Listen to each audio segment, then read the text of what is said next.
So guys देखो, again operation research बोल लो, decision science बोल लो या क्वांटिटेटिव टेक्निक्स बोल लो, सब्जेक्ट के नाम कई सारे हैं लेकिन उसके अंदर का कंटेंट जैसे मैं बोलता हूँ हमेशा सेम है। तो आज हम उसी कंटेंट में से एक बेहतरीन टॉपिक जिसका नाम है असाइनमेंट प्रॉब्लम, उसकी शुरुआत करेंगे। अब असाइनमेंट प्रॉब्लम होता क्या है, किस मेथड से सॉल्व होता है, क्या स्टेप बाय स्टेप अप्रोच है, सब एक एक करके हम देखेंगे दोस्तों। तो ये कहलाता है असाइनमेंट मैट्रिक्स। जैसे कि आपको यहाँ दिख रहा है गाइज, यहाँ पे एक मैट्रिक्स फॉर्म में, एक टेबल फॉर्म में डेटा है, जहां पे आपको क्वेश्चन ने 3 एक्टिविटीज दे दी है, एक्टिविटी ए बी सी। और ये 3 एक्टिविटी परफॉर्म करने के लिए आपके पास 3 वर्कर है। इसका मतलब क्या करना है गाइज, आपको इन 3 वर्कर को ये 3 एक्टिविटीज असाइन करना है। तो यस, अब असाइनमेंट आप कैसे करोगे? कुछ तो डिसीजन मेकिंग के लिए फैक्टर चाहिए ना, कि आप अक्कड़ बक्कड़ बम्बे वो जिस पे जो भी आए रैंडमली दे दोगे। एक काम कर, 1 टू बी ले ले, 3 टू सी ले ले, 1 टू ए ले ले, या 1 to B, 2 to A, 3 to C, ऐसा कुछ भी रैंडमली थोड़ी दे सकते हैं ना यार। कुछ तो इस तरह से असाइन करना होगा ना कि जहाँ पे हमारा एक ओवरऑल पर्पज सेटिस्फाई हो। हम रैंडमली बोलेंगे कि ए एक्टिविटी 1 कर लेगा, बी एक्टिविटी 3 कर लेगा, सी एक्टिविटी 2 कर लेगा। इसके पीछे मुझे बताओ क्या आपका लॉजिक है, क्या आपकी सोच रही है? ये असाइनमेंट देने से पहले करने के लिए तो A2 भी कर सकता है ना? बी को मैं 1 दे दूं, सी को मैं 3rd दे दूं। तो मुझे बताओ ये पर्टिकुलर असाइनमेंट जो हम देने वाले हैं कि कौन सा वर्कर कौन सी एक्टिविटी परफॉर्म करेगा, उसके पीछे एक ठोस लॉजिक चाहिए। और वो लॉजिक गाइस होता है ये मैट्रिक्स के बेसिस पर। यस, इसीलिए क्वेश्चन आपको हमेशा वर्कर और एक्टिविटी के साथ हमेशा इस तरह का कोई तो डेटा दिया जाएगा। अब डेटा क्या हो सकता है? हो सकता है कि एक वर्कर को एक एक्टिविटी करने के लिए कितना कॉस्ट लगता है, कॉस्ट दिया हो। या एक वर्कर अगर एक एक्टिविटी करेगा तो कितना प्रॉफिट अर्न कर लेगा उस एक्टिविटी को करके, ये दिया हो। या एक वर्कर एक एक्टिविटी करेगा तो कितना सेल वो जनरेट कर लेगा। या एक वर्कर एक एक्टिविटी करेगा तो कितना टाइम उसको लगेगा। तो ऐसे कुछ भी फैक्टर दिए होते हैं गाइस, और वो फैक्टर के बेसिस पे लेना होता है आपको डिसीजन। सिंपल सी बात है, अगर उसने मुझे कॉस्ट फैक्टर दिया तो मैं क्या बोलूंगा, मैं इस तरह से असाइनमेंट दूंगा जिससे मेरा ओवरऑल कॉस्ट मिनिमाइज हो, है ना? मेरा ओवरऑल कॉस्ट क्या हो, मिनिमाइज। अगर मान लो वही प्रॉफिट या सेल है, तो यार एज अ बिजनेसमैन मैं तो हमेशा इस तरह से असाइनमेंट दूंगा ना कि मेरा प्रॉफिट भी हमेशा मैक्सिमाइज हो, मेरा सेल भी हमेशा मैक्सिमाइज हो। यानी कि अब डिपेंड करता है फैक्टर क्या है। ठीक है, तो अगर कॉस्ट है तो मैं हमेशा चाहूंगा वो मिनिमाइज होना चाहिए, सो दैट मेरा कॉस्ट कटिंग हो। प्रॉफिट है, अगर ये डेटा प्रॉफिट है सेल है कि 1 वर्कर अगर ए एक्टिविटी करेगा तो 21 का प्रॉफिट है, 21 का प्रॉफिट, वो रुपीज हो सकता है, 21,000 हो सकता है, 21 लैक्स हो सकता है, जो भी है। बट 21 लैक्स का मान लो प्रॉफिट है। वही 2 को अगर मैंने ए एक्टिविटी दी तो सिर्फ 18 लाख का ही प्रॉफिट है। तो मुझे तो बताओ यार, ये फर्स्ट वर्कर को ए एक्टिविटी देना ज़्यादा बेटर रहेगा ना, क्योंकि ए एक्टिविटी में सबसे ज़्यादा प्रॉफिट फर्स्ट वर्कर से, सेकंड से कम है, थर्ड से कम है। वही अगर कॉस्ट होगा तो हमारी सोच बदल जाएगी। कॉस्ट होगा तो हम बोलेंगे देखो भाई, सी जो एक्टिविटी है वो अगर फर्स्ट वर्कर करेगा तो 6 लाख, सेकंड करेगा तो 5 लाख, लेकिन थर्ड करेगा तो सिर्फ 3 लाख में हो रहा है। हो सकता है कि भाई ये थर्ड वर्कर उसमें एक्सपर्ट है और इसलिए वो कम टाइम में उसको कम कॉस्ट में कर रहा है। तो तब हम क्या सोचेंगे कि नहीं यार, ऐसे बंदे को काम दो जो कम कॉस्ट ले। वही अगर सेल या प्रॉफिट है तो हम सोचेंगे ऐसे बंदे को काम दो जो ज़्यादा प्रॉफिट दे, ज़्यादा सेल जनरेट करके दे, है ना? मतलब हम हमेशा वो डिसीजन लेंगे जिससे हमारा प्रॉफिट मैक्सिमाइज हो, सेल मैक्सिमाइज हो, कॉस्ट हो तो मिनिमाइज हो। अगेन टाइम भी गाइज हमेशा हम चाहेंगे ना, टाइम रिलेटेड कोई भी चीज़ क्या हो, मिनिमाइज हो। मान लो ये टाइम है इन आवर्स या इन मिनट की, अगर फर्स्ट वर्कर को ए एक्टिविटी दे दी तो वो 21 डेज ले रहा है, सेकंड 18 दिन ले रहा है, थर्ड 18 दिन ले रहा है। तो यार सिंपल सी बात है, मैं फर्स्ट को तो बिल्कुल नहीं दूंगा, इनमें से किसको दूंगा आगे देख लूंगा, लेकिन फर्स्ट को तो बिल्कुल नहीं दूंगा। क्योंकि टाइम में हमेशा क्या करना चाहूंगा, मिनिमाइज ना। जब टाइम का काम करने का टाइम जब मिनिमाइज होता है तभी तो प्रोडक्टिविटी मैक्सिमाइज होती है ना। हमारा कोशिश होता है प्रोडक्टिविटी बढ़ाने का, तो जब टाइम मिनिमाइज होगा तो अभी तो आउटपुट बढ़ेगा, प्रोडक्टिविटी बढ़ेगी। सो यहाँ पे हम कोशिश करेंगे कि किस तरह टाइम को मिनिमाइज करें। तो ऐसे असाइनमेंट हम देंगे दोस्तों जिससे अगर कॉस्ट फैक्टर, ये फैक्टर क्वेश्चन आपको देगा, कॉस्ट अगर फैक्टर है तो हम हमेशा सोचेंगे ऐसे असाइनमेंट दो जिससे कॉस्ट मिनिमाइज हो। टाइम है तो हमेशा ऐसे दो जिससे टाइम मिनिमाइज हो। सेल या प्रॉफिट है तो ऐसा दो जिससे हमेशा मैक्सिमाइज हो। ठीक है, बस ये फैक्टर आपको दिया होता है।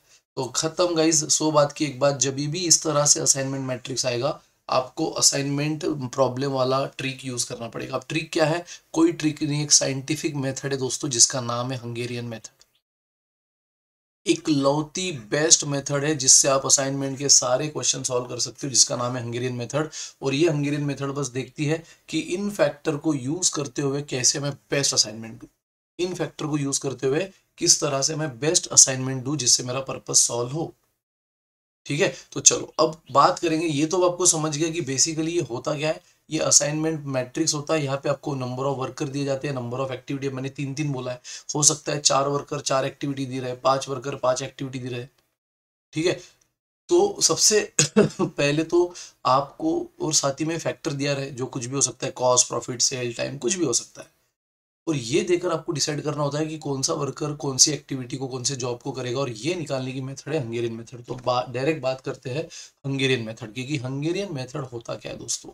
सबसे पहले तो हंगेरियन मेथड को स्टेप बाय स्टेप सीखेंगे, लेकिन हंगेरियन मेथड अप्लाई करने से पहले आपको दो नेसेसरी कंडीशन है जो फुलफिल करना होता है। उससे पहले आप हंगेरियन मेथड स्टार्ट नहीं कर सकते। अगर हंगेरियन मेथड अप्लाई करना है किसी भी मैट्रिक्स पे, जैसे आपने ऊपर वाला देखा, इस पे भी अप्लाई करना है, तो आपको ये दो कंडीशन सेटिस्फाई करनी होती है। और पता है कंडीशन क्या है? पहली condition, matrix should be balance. अब बैलेंस क्या सर? तो yes, number of rows should be equal to number of columns. ये होती है condition for balancing. Number of rows should be equal to number of columns. जैसे कि guys यहाँ देखो, रोज मतलब क्या? ये हॉरिजॉन्टल लाइन, 1 2 3, ये हॉरिजॉन्टल लाइन को हम रोज बोलते हैं। ठीक है, और कॉलम यानी वर्टिकल लाइन, 1 2 3, ये वर्टिकल लाइन को कॉलम बोला जाता है। तो गाइस जब भी मान लो यहाँ पे 3 वर्कर है और, या 4 वर्कर है और 4 एक्टिविटी, चलेगा। 3 वर्कर है, 3 एक्टिविटी है, चलेगा। लेकिन मान लो 4 वर्कर है, 3 एक्टिविटी है, ये होता है अनबैलेंस। बराबर, जब 4 वर्कर है, 4 एक्टिविटी है, बैलेंस है। 3 वर्कर है, 3 एक्टिविटी, जैसे कि यहाँ पे ये बैलेंस है। ये सिंपल सी बात है ना। बैलेंस मतलब क्या? जितने वर्कर है उतनी एक्टिविटी, काम खत्म, किसी में झगड़ा ही नहीं, किसी में कोई झगड़ा नहीं। बट मान लो काम करने हैं सिर्फ 3 ही एक्टिविटीज पे और है 4 वर्कर, तो झगड़े हो जाएंगे ना, यार मैं आराम करता हूँ तू कर, बोलेगा नहीं तू कर मैं आराम करूंगा। तो ये होती है अनबैलेंसिंग। तो याद रहेगा, ये जो हंगेरियन मेथड है ना, ये अनबैलेंस क्वेश्चन पे अप्लाई नहीं होती। फिर आप बोलोगे सर लेकिन उसने क्वेश्चन ने अगर दे दिया तो, दे दिया तो क्या करना है? उसके लिए भी हमारे पास जुगाड़ है, डोंट वरी। तो पहले वो जुगाड़ अप्लाई करेंगे, हम बैलेंस करेंगे, और उसके बाद हंगेरियन मेथड यूज करेंगे, क्योंकि हंगेरियन मेथड का तो फिक्स है, अगर क्वेश्चन मैट्रिक्स जब तक बैलेंस नहीं है वो अप्लाई नहीं होगी। So matrix should be balance. Second क्या? Matrix should be of minimize factor. Matrix ऐसे फैक्टर का, गाइस अभी आपने देखा ना, जैसे कुछ फैक्टर हम मिनिमाइज करना चाहते हैं, कुछ फैक्टर हम मैक्सिमाइज करना चाहते हैं। तो याद रहे हंगेरियन मेथड सिर्फ उन्हीं फैक्टर पे अप्लाई होती है जो हम हमेशा मिनिमाइज करना चाहेंगे। हाँ, मतलब अगर ये कॉस्ट मैट्रिक्स से, जो कॉस्ट हम हमेशा अपने बिजनेस में कम करना चाहते हैं, कॉस्ट कटिंग, टाइम, मैंने कहा टाइम रिलेटेड हर चीज हम कम करना चाहेंगे। वेटिंग टाइम, मशीन का आइडल टाइम, वर्कर का आइडल टाइम, फ्री में बैठे, क्यों हम फ्री में बैठेंगे भाई? सैलरी फ्री में बैठने की थोड़ी दे रहे हैं। तो आइडल टाइम जो है फ्री में बैठना, वो हम कम करना चाहेंगे। बराबर, प्रोडक्शन टाइम कम करना चाहेंगे, सो दैट हमारा प्रोडक्टिविटी बढ़े। तो गाइज अगर कॉस्ट है, एक्सपेंस है, बराबर, कॉस्ट है, एक सेकंड, मान लो कॉस्ट है, एक्सपेंसेस है, मुझे बताओ एक्सपेंसेस भी हम क्या करना चाहेंगे? हमेशा कम करना चाहेंगे। लॉस है, मैंने कहा टाइम रिलेटेड कोई भी चीज़ है। अगर ऐसे कोई भी फैक्टर है, लॉजिकली सोचो, ऐसे फैक्टर जो हम रोजमर्रा की जिंदगी में हमेशा अपने बिजनेस में कम कम कम करना चाहते हैं, जैसे खर्चे, है ना, नुकसान, time related anything, idle time, waiting time और प्रोडक्शन टाइम, सॉरी थोड़ा गला खराब है आज। तो ये जो भी चीज़ें हैं ना दोस्तों, ये हम हमेशा कम करना चाहेंगे। और अगर ऐसे फैक्टर दिए हैं क्वेश्चन ने कि भाई following is a cost matrix, ऐसा बोल दिया है आपको, तो फिर तो हंगेरियन मेथड बोलेंगे कोई दिक्कत नहीं, मैं अप्लाई हो जाएगी, मैं अप्लाई हो जाएगी। लेकिन गाइज अगर क्वेश्चन किसी ऐसे फैक्टर का है, मिनिमाइज तक तो टेंशन नहीं, लेकिन कैसे ऐसे फैक्टर का जो हम हमें हमेशा अपने बिजनेस में बढ़ाना चाहेंगे, जैसे कि कुछ एग्जांपल मैंने बताया अभी आपको, प्रॉफिट, सेल्स, ठीक है, प्रॉफिट हमेशा हम बढ़ाना चाहेंगे ना। कौन बिजनेसमैन है जो अपना प्रॉफिट कम करना चाहेगा? सेल, रेवेन्यू, एक ही चीज़ है, बस अलग अलग नाम से मेंशन होती है क्वेश्चन में। देन प्रोडक्टिविटी, इफिशियंसी, कौन चाहेगा अपने वर्कर का, मशीन का इफिशियंसी कम करना? ठीक है, अगर ऐसे कोई फैक्टर है गाइस, तो ये तो वो फैक्टर है ना जो हम रोजमर्रा के बिजनेस में हमेशा बढ़ाना चाहते हैं, और जो हम बढ़ाना चाहते हैं हंगेरियन मेथड उस पर अप्लाई नहीं होती। वो फैक्टर जो हम कम करना चाहते हैं, हंगेरियन मेथड बस उस पर अप्लाई होती है। तो गाइस जैसे मैंने कहा कि सर रोज और कॉलम इक्वल चाहिए, नहीं रहा तो हम उसको इक्वल करना सीखेंगे, फिर हंगेरियन मेथड अप्लाई करेंगे। उसी तरह गाइस क्वेश्चन अगर मिनिमाइज मैट्रिक्स का है तो बल्ले बल्ले, लेकिन अगर मैक्सिमाइज का है तो डायरेक्ट हंगेरियन मेथड उस पर अप्लाई नहीं होगी। हम सीखेंगे कि इसको कैसे पहले मिनिमाइज किया जाए। गाइज वो हम आगे बात करेंगे, लेकिन हाँ, एक चीज याद रहे, एक लौती मेथड हंगेरियन मेथड, उसको मैट्रिक्स बैलेंस भी चाहिए, रो कॉलम इक्वल और मिनिमाइज फैक्टर चाहिए, बस। नहीं है तो कैसे करना, आगे की बात। ठीक है, तो अब हंगेरियन मेथड क्या है वो हम सीखने जा रहे हैं, एकदम स्टेप बाय स्टेप अप्रोच, ध्यान देना। सो दोस्तों देखो ये है consider a job which require 4 activities. तो 4 एक्टिविटीज आपको दी है, CAFP, जिसको बोल दिया गया है C यानी कटिंग, A यानी असेंबली, F यानी फिनिशिंग, P यानी पैकेजिंग। एंड इन 4 एक्टिविटीज को करने के लिए 4 workers are employed who can do all this 4 activities. तो देखो ये 4 वर्कर है, वैसे देखे जाए तो चारों वर्कर चारों एक्टिविटी कर सकते हैं। फर्स्ट वर्कर भी देखो ये चारों कर सकता है, उसको लगने वाला ये जो भी दिया है, क्या दिया है यहाँ पे आपको, टाइम रिक्वायर्ड, देखो ये टाइम फैक्टर दिया है। और टाइम फैक्टर मैंने अभी आपसे कहा, टाइम फैक्टर बाय डिफॉल्ट वो फैक्टर होता है जो हम रोजमर्रा के बिजनेस में हमेशा कम करना चाहते हैं। वो कोई भी टाइम हो, वेटिंग, आइडल, प्रोडक्शन टाइम, जो भी हो, टाइम कम होगा तो अभी तो वर्कर का इफिशियंसी बढ़ेगी, प्रोडक्टिविटी बढ़ेगी। तो गाइज वैसे करने को तो हर कोई करता है। फर्स्ट वर्कर बोल रहा है कि भाई मेरे को ये मिनट्स में दिया है सारे टाइम, कि C एक्टिविटी करने में 14 मिनट लगते हैं, वही A एक्टिविटी 21 मिनट में करूंगा, वही P 6 मिनट में करूंगा। वैसे सब हर कोई हर चीज कर सकता है, लेकिन हम रैंडमली असाइनमेंट नहीं देंगे ना, हम वो असाइनमेंट देंगे जिससे मेरा ओवरऑल टाइम सबसे मिनिमाइज रहे, उससे कम टाइम पॉसिबल ही नहीं, इतना मिनिमाइज मुझे टाइम चाहिए। तो मैं इस तरह से वर्कर इन एक्टिविटीज पे असाइन करूंगा जिससे मेरा टोटल टाइम ये मिनिमाइज बने, ये मेरा पर्पज है।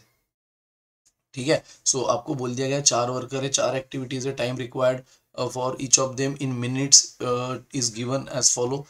How should this activity be assign, देखो वही पूछा है, बताओ कैसे असाइन करे to the worker so that the job is completed in minimum time.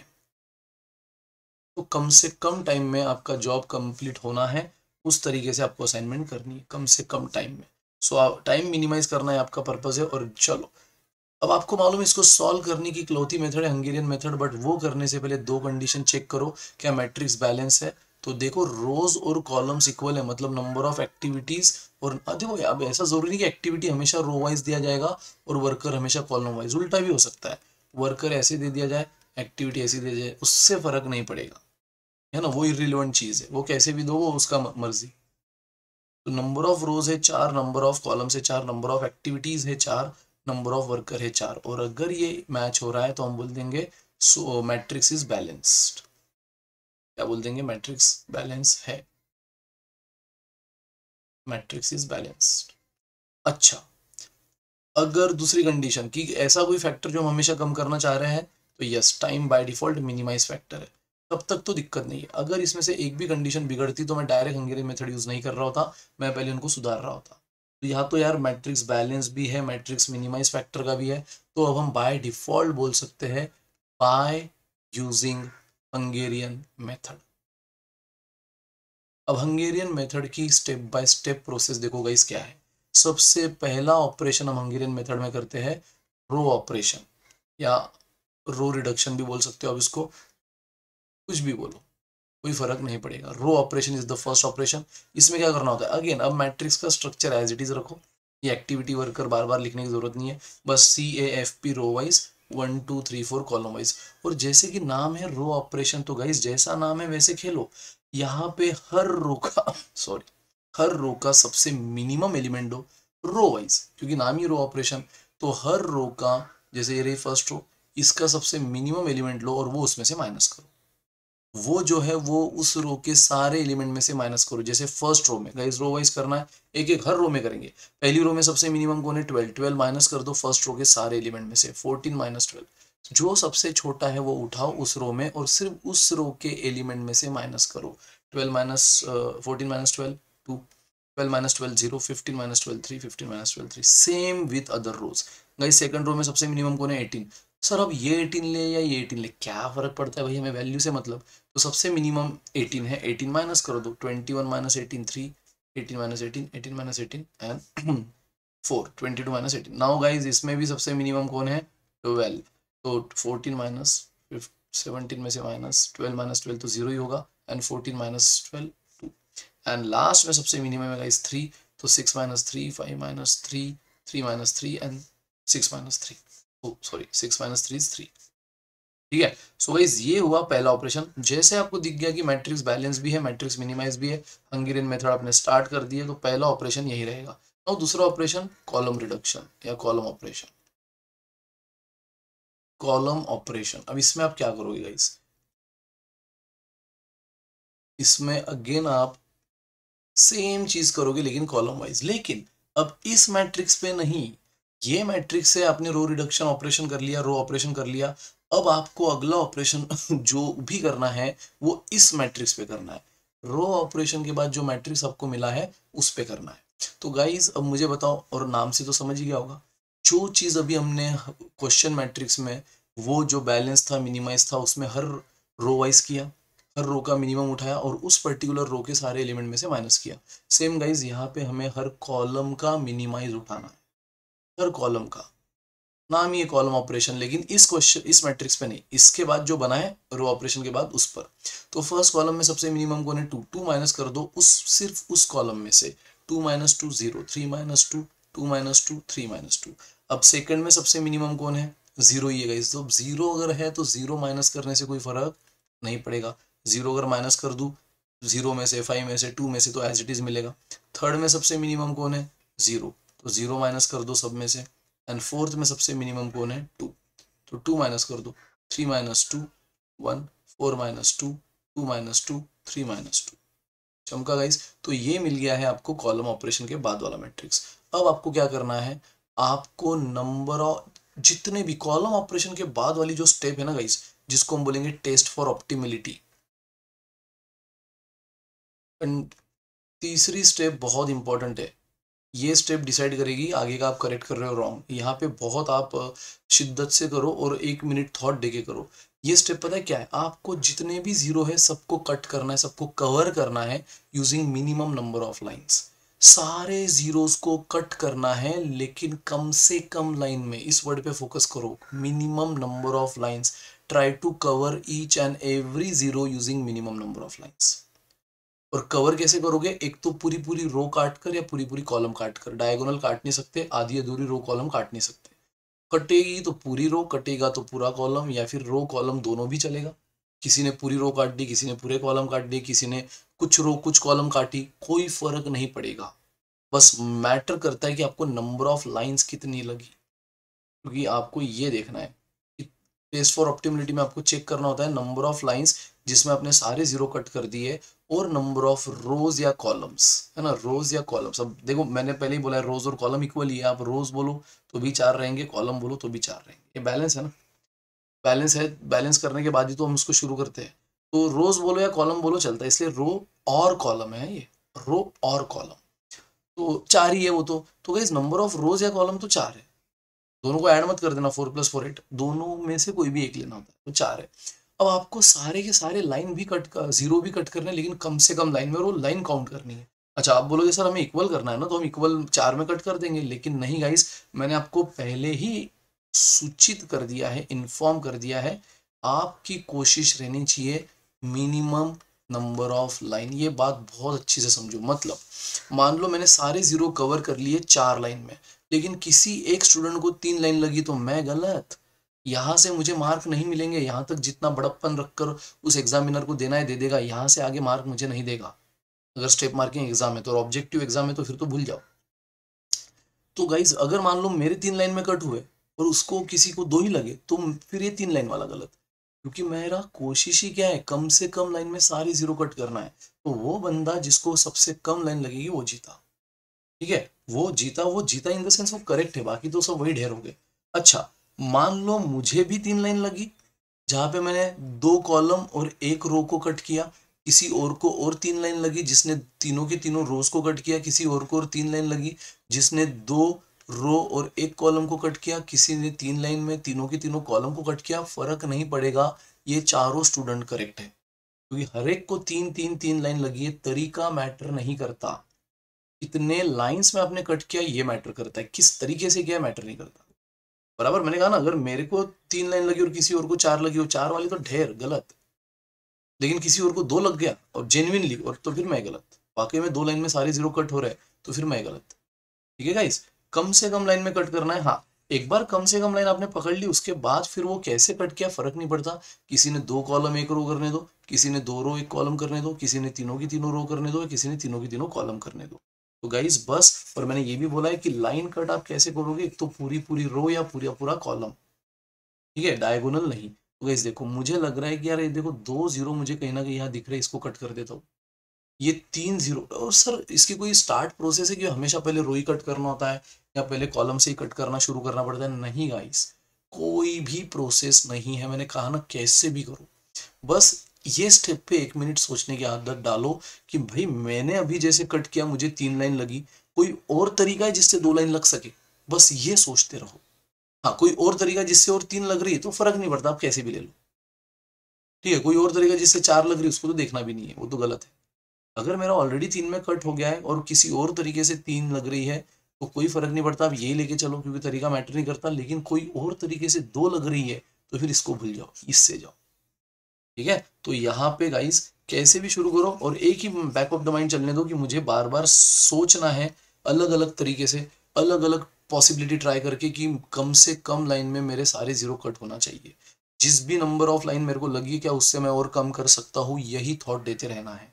तो ऐसे देखो, ये 3 जीरो मुझे जो लगे कट कर दिए, यहाँ पे 2 जीरो, देखो पूरी पूरी कॉलम काट रहा हूँ मैं या पूरी पूरी रो काट रहा हूँ? इसे आधी अधूरी नहीं काट रहा हूँ, डायगोनल भी नहीं। गाइस अभी भी देखो, ये 2 जीरो यहाँ बच गए, तो चलो इसके लिए मैंने कट कर दिया ये 2। अब कोई बोलेगा सर मैंने ये कॉलम कट किया, ये कॉलम कट किया और ये भी कॉलम कट कर दिया, मुझे 5 लगे।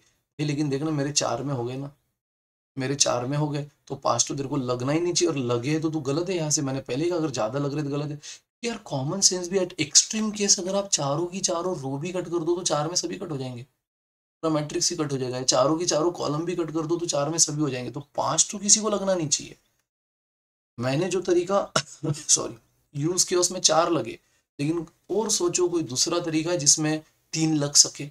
जैसे ये 1 2, फिर मैंने ऐसे काटा ये 3, और ये 1 जीरो बच गया था, राइट, ये 1 जीरो बच गया था, उसके लिए मेरे को 1 लाइन लेनी पड़ी। तो 1 लाइन मैंने ले ली, 4, एक भी जीरो फाइनली बचना नहीं चाहिए। मैंने क्या बोला है, try to cut each and every zero with minimum number of lines, each and every zero. अच्छा, ये एक तरीका हुआ जिसमें मुझे 4 लाइन लगी। और अलग तरीका सोचो, अगर मान लो मैं पहले ऐसे कोई कॉलम कट कर देता, ये कॉलम कट हो जाता, फिर ये दूसरा कॉलम कट हो जाता 2, फिर ये अगर एक रो कट कर देता 3, फिर भी ये 2 जीरो बच जाते, इसके लिए मेरे को 1 लाइन और लेनी पड़ती, 4 लाइन तो फिर भी लग रही है। लेकिन मैंने क्या कहा, आदत डालो, इस वाली स्टेप में सोचने की आदत डालो। अगर मान लो एक तरीके में 4 लग रही है, दूसरे तरीके में भी 4 लग रही है, तो कोई भी ले लो यार, फर्क नहीं पड़ेगा, ट्रस्ट मी, फाइनल आंसर आपका मेरा सेम ही आएगा। ठीक है, तो गाइस मुझे number of line, test for optimality हम करने जा रहे हैं, जो कि बोलती है नंबर ऑफ लाइन और number of row column equal है या चेक करो। रो कॉलम तो 4 है, नंबर ऑफ लाइन 4 है, तो yes, now solution is optimal. अगर ये लाइन और रोज इक्वल आते हैं, वो भी जेन्युइनली इक्वल आते हैं, जबरदस्ती नहीं लाना है कि बस 4 इज इक्वल टू 4 मैच होना चाहिए इसलिए हमने जबरदस्ती 4 लाइन ली। मैंने कहा ना, फिर किसी का 3 लाइन में अगर कट हो रहा है तो फिर आप गलत हो जाओगे यहाँ से।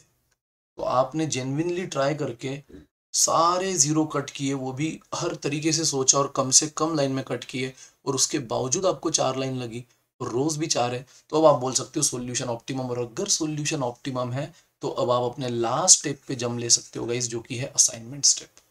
लास्ट स्टेप पे जंप ले लो, जिसका नाम है असाइनमेंट स्टेप। खत्म। अच्छा सर, तो अगर यहाँ पे 4 लाइन लगी, अगर 3 लगती तो क्या करते, वो मैं अगले क्वेश्चन में बताऊंगा। अगले सेशन में अगला क्वेश्चन लूंगा तब बताऊं, डोंट वरी यार, इसकी बहुत प्रैक्टिस होने वाली है। तो अभी हल्का फुल्का भी समझाए, रिकॉर्डिंग देखना, पूरा समझ जाएगा, और आने वाले दिनों में तो और क्वेश्चन हम लेंगे, बड़े बड़े लेवल के लेंगे, अलग अलग ट्विस्ट के साथ लेंगे, तो अब इसमें पूरे चैंपियन बन जाओगे। ठीक है, तो अभी तो 4 और 4 इक्वल हो गया, सोल्यूशन ऑप्टिमम हो गया, और मैंने जैसे कहा, जैसे ऑप्टिमिलिटी सेटिस्फाई होती है, आपको अब डायरेक्ट आखिरी स्टेप आना है, सोल्यूशन स्टेप, असाइनमेंट स्टेप। लेकिन अगर ये 4 4 इक्वल नहीं होते तो क्या करना है, वो अगले लेक्चर में है ना। सर बैलेंस नहीं रहा तो क्या करना है, वो आने वाले सेशंस में। मैक्सिमाइज रहा तो क्या करना है, आने वाले सेशन में। कई सारी चीजें अभी हम देखने वाले आने वाले सेशन में। बट फिलहाल इस क्वेश्चन में गाइस देखो, ये क्वेश्चन था, रो कॉलम इक्वल थे, मिनिमाइज था, हमने हंगेरियन मेथड यूज किया, रो रिडक्शन, हर रो का मिनिमम उठा के उन रो में से माइनस किया, ये मिला। फिर जो मिला उसी पर कॉलम ऑपरेशन, फिर कॉलम ऑपरेशन के बाद जो मिला उसमें के सारे जीरो कट करो यूजिंग कम से कम लाइन, और फिर सारे लाइन, सारी पॉसिबिलिटी ट्राई करने के बाद लाइन लगी 4, नंबर ऑफ रोज या कॉलम 4 अगर इक्वल हो गया, सोल्यूशन ऑप्टिमम है। असाइनमेंट स्टेप हम ले सकते हैं। तो लास्ट स्टेप, जो कि 4th स्टेप है, असाइनमेंट स्टेप। अगर इक्वल नहीं होते तो क्या करना है, सब आने वाले सेशन में। अब असाइनमेंट स्टेप में क्या करना है, वो मैट्रिक्स जिस पे 4 इज इक्वल टू 4 सेटिस्फाई हुआ है, यानी कि ये वाला, इसको फ्रेश लिख लो, इसको फ्रेश लिख लो। सी सर ये क्यों लिखा है ये मैं बताऊंगा बाद में, तो मैंने आपके अंडरस्टैंडिंग के लिए लिखा है, आगे समझेगा ये क्यों लिखा था मैंने। सो असाइनमेंट स्टेप में आपको क्या करना है, ये मैट्रिक्स जिस पर सॉल्यूशन ऑप्टिमम हुआ है इसको फिर से लिखो 0031। थैंक यू की स्लाइड इतनी क्या जल्दी है सर। 0031 1002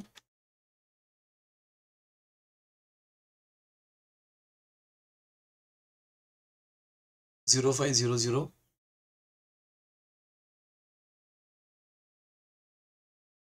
and guys 1201। यानी कि अब वो घड़ी आ गई है जहां हम बताने वाले हैं कि कौन सा वर्कर कौन सी एक्टिविटी करेगा, कौन सा वर्कर कौन सी एक्टिविटी करने वाला है, ये अब हम बताने वाले हैं। तो गाइस सबसे पहले तो क्या करना है आपको, कुछ नहीं है, एकदम इजी है। इस पूरे मैट्रिक्स में जिस भी रो में या जिस भी कॉलम में सिंगल जीरो दिख रहा है उसको पकड़ लो। सर रो में दिखे या कॉलम में, जिधर भी दिख रहा है देख लो यार। मेरे को रो में दिख रहा है, मैं रो में पकड़ूंगा। जैसे मुझे इस रो में सिंगल जीरो दिखा, मैं इसको पकड़ लूंगा। आपको अगर कॉलम में दिख रहा है, जैसे कि देखो इस कॉलम में भी सिंगल जीरो, अब इसको पकड़ लो, कोई फर्क नहीं पड़ेगा, मेरे और आपके फाइनल आंसर में कोई फर्क नहीं पड़ेगा। सो गाइस क्या बोला मैंने, किसी भी रो या किसी भी कॉलम में जहां सिंगल जीरो मिल रहा है उसको पकड़ लो। मुझे देखो इस रो में सिंगल, भले ही कॉलम वाइज 3 होने दो, रो वाइज मिल गया ना चलेगा, एक तो रो वाइज मिल जाए या तो कॉलम वाइज मिल जाए। तो मुझे इस रो में देखो सिंगल जीरो है, क्योंकि पता है असाइनमेंट हम कहाँ देते हैं, असाइनमेंट यानी कौन सा वर्कर कौन सी एक्टिविटी करेगा वो हम देते हैं सिंगल जीरो पे। इसका मतलब मैं बोलना चाहता हूँ ये कौन है, वर्कर है ना 1 2 3 4, और ये एक्टिविटी है, तो मैं बोलना चाहता हूँ थर्ड वर्कर को मैंने पी एक्टिविटी दे दी। मैंने जैसे कहा हम असाइनमेंट सिर्फ किस पे देंगे, जीरो पे, तो मैंने थर्ड वर्कर को पी एक्टिविटी दे दी। अब कोई भी दूसरा वर्कर पी एक्टिविटी नहीं ले सकता, और कोई भी एक्टिविटी अब थर्ड वर्कर को जा नहीं सकती सिवाय पी के। तो गाइज इसीलिए एक चीज याद रखना, जैसे आपने सिंगल जीरो को पकड़ा इसका मतलब आपने असाइनमेंट दे दी है। अब जैसे आपने असाइनमेंट दे दी ना, उस पर्टिकुलर रो या कॉलम को कट कर दो, उस पर्टिकुलर रो और कॉलम को कट कर दो। मैंने जैसे कहा अब ये थर्ड वर्कर किसी और एक्टिविटी पे जा नहीं सकता, कट कर दो ना उसको, वो अब आपके रेस से बाहर हुआ, वो एंगेज हो चुका है। और पी एक्टिविटी भी किसी और वर्कर को जा नहीं सकती, कट कर दो। मतलब आगे आपको कंफ्यूजन नहीं होगा। अब देखो गाइस सिंगल जीरो कहाँ मिल रहा है, देखो मुझे अभी इस रो में सिंगल जीरो मिला। सर कहाँ सिंगल जीरो है, 2 जीरो दिख रहे हैं, मैं तो ये, अरे भाई ये कट हो गया है ना, इसीलिए तो कट करना जरूरी है, ये तो बाद में कंफ्यूजन बढ़ता है, इसलिए कट करना जरूरी है। अब ये जीरो इरिलीवेंट हो गया, थर्ड वर्कर पी को मिल चुका है। असाइनमेंट हम सिर्फ जीरो पे देते हैं, तो जैसे थर्ड वर्कर अब मिल चुका है, थर्ड को हमने कट कर दिया, ये जीरो इरिलीवेंट। तो अब यहाँ पे इस रो में सिंगल जीरो कहाँ पर है, इस रो में सिंगल जीरो गाइस ए के यहाँ पर है ना, ये देखो 1 0, ये तो कट हो गया 2, सिंगल जीरो। इसका मतलब मैं ए एक्टिविटी अब सेकंड वर्कर को दे चुका हूँ, बराबर। तो गाइज अब सेकंड वर्कर को कट करो और ए एक्टिविटी को भी कट करो, डन है। वन थोड़ा ऊपर, कट हो गया वो, ठीक है। Now guys again single zero, single zero देखो ये कॉलम में। सर कॉलम अगर हम रो वाइज शुरू किए तो कॉलम में भी जा सकते हैं वापिस, यस। आपको रो में खेलना है रो में खेलो, कॉलम में जाना है कॉलम में जाओ। जैसे कि देखो मुझे रो में देखना है, तो इस रो में भी सिंगल जीरो मिल रहा है। देखो इस पर अगर आना है तो इस पर आकर ही रहेगा, आप चाह के भी रोक नहीं सकते हो। तो मैंने अगर रो वाइज ही जाना है तो मुझे सिंगल जीरो यहाँ मिला, इसका मतलब फर्स्ट एक्टिविटी, फर्स्ट वर्कर को मैंने सी एक्टिविटी दे दी है। और गाइज अब देखो लास्ट सिंगल जीरो यही मिला। अब आप चाहे तो ये रो में देखो सारे कट गए हैं, बचा सिंगल जीरो, या ये कॉलम में देखो सिंगल जीरो। मैंने कहा ना जिस पर आना है उस पर आकर ही रहेगा, वो फर्क नहीं पड़ता कि आपने उसको रो वाइज देखा या कॉलम वाइज देखा, ठीक है, वो फर्क नहीं पड़ता। सो गाइस खत्म, ये मिली फाइनल असाइनमेंट। ये जहाँ पे हमने बॉक्स किया ना गाइस, ये वो असाइनमेंट है, वो पेयर आपने मैच कर दिए। बस लिख लो, वर्कर को लाइन से लिख दो 1 2 3 4, और कौन सा वर्कर कौन सी एक्टिविटी को मिला वो भी लिख दो। तो first worker match the pair, first worker किसको मिला, ये बॉक्स किसके बीच में, फर्स्ट और सी के बीच में, तो सी एक्टिविटी करेगा फर्स्ट वर्कर। सेकंड वाला जो बॉक्स है किसके बीच में, 2 एंड ए के बीच में, तो 2 को मिली ये एक्टिविटी। थर्ड वाला किसमें, पी एंड 3 में, तो थर्ड को मिली पी एक्टिविटी, और फोर्थ है एफ और 4 में। बराबर ये जहां बॉक्स है ना उसकी रो और कॉलम का नंबर मैच करो, 1 सी, 2 ए, 3 पी, 4 एफ। सर ये आखिरी का कट नहीं करना है, अरे करना है तो कर डालो, करना है तो कर डालो, छोड़ना है तो छोड़ दो। वो तो हम स्टार्टिंग से कट इसलिए करते हैं क्योंकि बाद में कंफ्यूजन ना हो, है ना। जैसे मैंने पहला अगर कट नहीं किया होता तो ये 2 जीरो आखिरी तक बचते ना, फिर आपको समझता ही नहीं कि इस पे असाइनमेंट देनी कि नहीं। तो ये कट हम इसलिए करते हैं कि कंफ्यूजन ना हो। तो स्टार्टिंग में पहले पे कट किया, दूसरे पे किया, तीसरे पे किया, अब आखिरी में कट करना है करो, नहीं करना है मत करो। आखिरी में ये लास्ट असाइनमेंट है ना, इसके बाद हमें थोड़ी कोई देनी है, सो कंफ्यूजन थोड़ी होगा। ठीक है, तो ये कट करना is not the part of process. Cut करना तो बस ये आपके जो ये है कंफ्यूजन उसको बचाने के लिए। ठीक है, और सर फिर ऐसे कटवट करके आंसर लिखना होता है एग्जाम में, ऐसा मार्क नहीं कटते? नहीं गाइस, डोंट वरी, बुक्स में भी आपको दिखेगा। और आप फाइनल असाइनमेंट ये एक टेबल के फॉर्म में दे रहे हो ना, आप ये एग्जामिनर को थोड़ी बोल रहे हो देखो भाई ये मेरा फाइनल आंसर है, आप देख ले हमने क्या किया है। नहीं, आप उसको फाइनली इस तरह सिस्टमेटिक टेबल में दे रहे हो आंसर, कि कौन सी एक्टिविटी कौन सा वर्कर कर रहा है। 4 वर्कर थे, 1 2 3 4, उनको कौन सी एक्टिविटी मिली हमने लिख दिया। और साथ ही में क्वेश्चन ने में एक चीज और पूछी थी ना, टोटल टाइम, है ना, how should this activity be assigned to the worker so as to minimise the time, है ना, मिनिमाइज द टाइम। तो गाइज मिनिमाइज टाइम के लिए अब आपको यहाँ एक कॉलम और बना देना है, मिनिमाइज टाइम, या फिर आप सिर्फ टाइम लिख दो। और अब आपको समझेगा कि वो मैट्रिक्स, क्वेश्चन वाला जो मैट्रिक्स था, ये जो क्वेश्चन वाला मैट्रिक्स था ना, ये वाला, तो ये वाला जो मैट्रिक्स था गाइज, वो मैंने क्यों इस वाले स्लाइड पे भी लिखा, क्योंकि आपको फाइनल आपके असाइनमेंट को कंपेयर तो इसी से करना है ना भाई। टाइम रिलेटेड डेटा तो क्वेश्चन ने ये दिया था ना हमें। मुझे बताओ, क्वेश्चन ने जो बोला था कि following is the time for performing each activity by each worker, ये तो वो मैट्रिक्स है। For the sake of Hungarian method हमने उसको इस तरह से कन्वर्ट किया, बट ओरिजिनल टाइम वाला डेटा तो ये है ना। और इसीलिए फाइनल आंसर आपने बोल दिया कौन सा वर्कर कौन सी एक्टिविटी करेगा, लेकिन उसको कंपेयर आपको हमेशा किससे करना है, अपने आंसर को फाइनल गिवन क्वेश्चन मैट्रिक्स से। जैसे आप बोल रहे हो कि फर्स्ट वर्कर सी एक्टिविटी करेगा, तो जब मैं फर्स्ट वर्कर को सी एक्टिविटी दे दूं तो कितना टाइम लग रहा है, 14 मिनट, लिख दो यहाँ 14। सेकंड वर्कर ए एक्टिविटी करेगा, तो सेकंड वर्कर ए एक्टिविटी कितना टाइम लग रहा है, 18, लिख दो यहाँ 18। ठीक है, थर्ड वर्कर पी एक्टिविटी करेगा, थर्ड वर्कर को अगर पी दे दूं कितना लग रहा है, थर्ड और पी 3 मिनट। और फोर्थ वर्कर एफ एक्टिविटी, तो फोर्थ वर्कर एफ एक्टिविटी 14। ऐसे को कहीं पर भी झगड़े हुए, हर वर्कर को बराबर अलग अलग मिला, पी के लिए किसी ने झगड़े किए नहीं ना, सिर्फ 3 को मिला, क्योंकि हमने कट ही कर दिया था ना 3 और पी को। यही रीजन है कि आप कट कर दिया करो, जैसे पहली असाइनमेंट मिली, दूसरी मिली, तीसरी मिली, आखिरी को करना है करो, नहीं करना है मत करो। कट करने से मेरे झगड़े नहीं होते। बराबर हर वर्कर को इंडिविजुअल असाइनमेंट मिली है, इंडिविजुअल एक्टिविटी मिली है, और वो करने के लिए लगने वाला टाइम भी आपने ढूंढा कहाँ से, क्वेश्चन मैट्रिक्स से, और ऐड कर लो। फाइनली आपको जो टोटल टाइम निकालना होता है वो इन सबका एडिशन। तो 14 14 28 31 49 मिनट्स का इस खत्म। This is the minimum possible time, this is the minimum possible time जो कि ये 4 एक्टिविटीज को करने के लिए लग सकता है। इससे कम आप चाहे तो अलग अलग हिट एंड ट्रायल करके देखो, अलग अलग मैंने जो दिया ना, 1 को सी, 2 को ए, 3 को पी, 4 को एफ, आप अलग कुछ करके देखो। ट्रस्ट में गाइस, गारंटी मेरी, इससे ज्यादा ही टाइम लगेगा, ट्रस्ट में इससे ज्यादा ही लगेगा। आप चाहे तो करके देख लो, मनी मन करके देख लो। अगर मान लो मैं सी को ए दे देता, सी को 1 देता, ए को 2 देता, एफ को मैं 3 अगर देता, इस बार मैंने एफ को क्या दिया है, 4th दिया है ना, लेकिन गाइस मैं अगर मान लो एफ को 3 देता और पी को 4th देता, तो देख लो, सी को 1, C1 14, 2A, A2 18, then F3 12 and P4 6, F3 12, P4 6। देख लो गाइस ये कितना हुआ, ये आया 350, 50 आया। देखो मेरा मकसद, पर्पस क्या था, मुझे टाइम को मिनिमाइज करना था, तो इधर 49 लगे, इधर 50 लग रहे, मिनिमाइज कौन सा, यही है। So guys don't worry, Hungarian method बहुत ही टेस्टेड और प्रूवन है। एक बार उसने जो सॉल्यूशन दे दिया, आप आंखें बंद करके उस पर ट्रस्ट कर सकते हो कि हाँ यार, this is the minimum possible time, इससे कम टाइम नहीं पॉसिबल। That's it. तो ये है हंगेरियन मेथड, ये है उसकी स्टेप बाय स्टेप अप्रोच। अब इसमें बहुत सी चीजें अभी आप आने वाले सेशंस में सीखोगे, खासकर जो मैंने कहा कि बैलेंस नहीं रहा तो क्या, मिनिमाइज की जगह मैक्सिमाइज रहा तो क्या, क्योंकि हंगेरियन मेथड तो बैलेंस और मिनिमाइज पे अप्लाई होती है। अच्छा, ये टेस्ट फॉर ऑप्टिमिलिटी, यानी नंबर ऑफ लाइन और नंबर ऑफ रोज सेम नहीं रहे तो क्या, ये सब चीजें आप देखोगे आने वाले सेशंस में। ठीक है, thank you guys, stay tuned. ज़्यादा से ज़्यादा शेयर करो अपने दोस्तों के साथ, और लाइक करो, सब्सक्राइब करो, मोटिवेशन मिलता है दोस्तों। Thank you.